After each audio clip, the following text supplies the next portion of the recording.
Hello, Lake Grove Presbyterian Church. I'm Leslie Hanscom, the Director of Children and their Families here at Lake Grove. But more importantly, I'm a member of this congregation with you all. My husband, Mark, who's also on staff, joined Lake Grove over 30 years ago. And it's because of these decades-long journey with you that I feel like I can share a little bit vulnerably today. You know, have you ever read a devotional or heard a sermon that you thought was written or delivered with you specifically in mind? That happened to me 3 months ago because I was reading through the end of the Reservoir in preparation to develop some concurrent curriculum for children that would go along with what we were reading as adults in the Reservoir.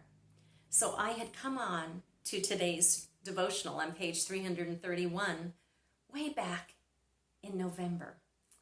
And the words in today's devotional hit me square in my gut, right at my emotional core. And then you can imagine when I signed up to share today, unknowingly that it was this same devotional, that I thought, oh God, you are so good to keep reminding us gently what you want us to learn from you. So today's devotional opens with a paragraph from Parker Palmer. The opening paragraph says this: Author Parker Palmer warns that many God followers are functional atheists. We believe that the ultimate responsibility for everything rests with us. This is the unconscious, unexamined conviction that anything decent is going to happen. We are the ones who must make it happen. Those words hit me right in the heart of my Enneagram number 1 self. My Midwestern, pull yourself up by your bootstrap self.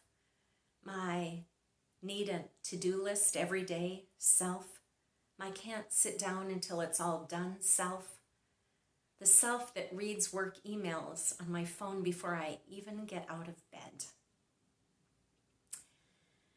I am definitely a Martha, not a Mary.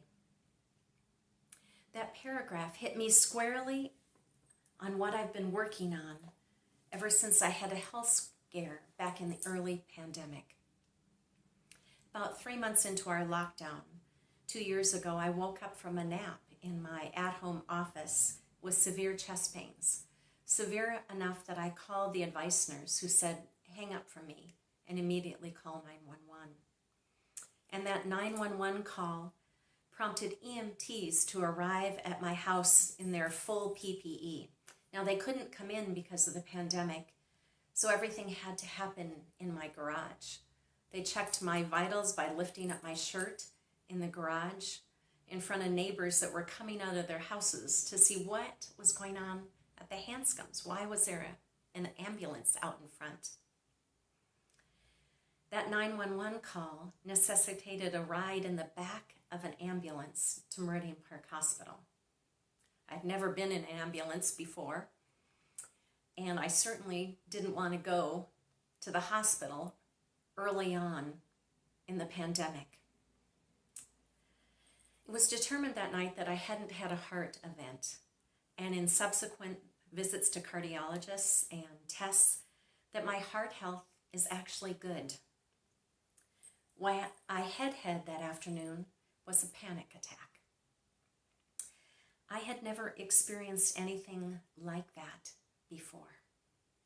From a young age, I was one that handled what was placed before me with determination and hard work and a gritty, you can do it, Leslie, attitude.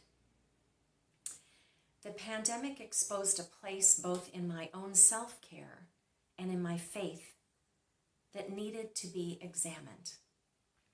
That heart incident prompted me to go seek out a Christian counselor in order to help me to learn how to rest and why I couldn't rest. How to learn that God was asking me to partner with him and that the work was his, not to let it solely rest on my shoulders. The verse that I've been considering these last 2 years in my personal journey on learning how to rest is from Matthew 11:28-30. And I love Jesus' words in Eugene Peterson's The Message.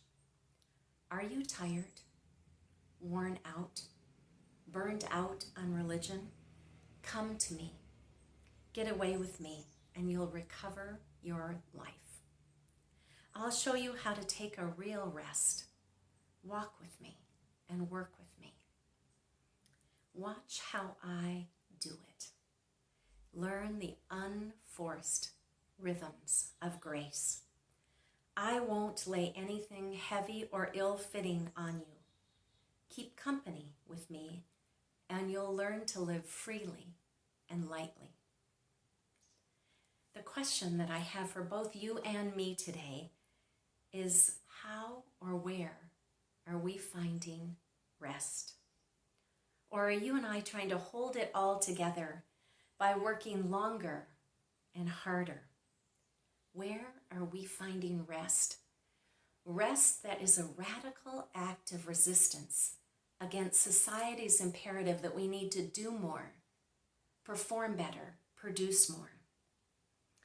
Rest that is found and grounded in the one who napped in a boat, rested on the seventh day, sat down by a well at noon when it was hot, or went away by himself to pray. How may you and I live in the unforced rhythms of grace today and this week, letting ourselves be conformed to Jesus in both our work and our rest. Amen.